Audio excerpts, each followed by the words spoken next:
How to remove saved place from favorites in Google Maps. So hello guys, in this quick tutorial video I will tell you how you guys can do that.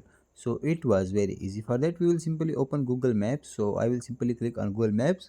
It works on Android, iPhone or Samsung. So simply click on Google Maps.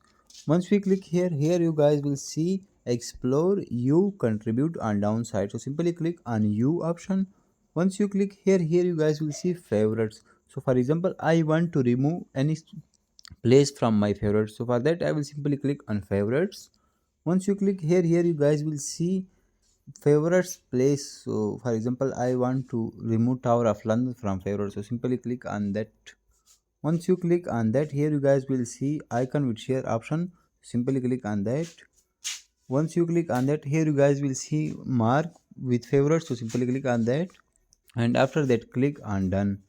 So once we click on done, that place will be removed from our favorites. Like we can check it.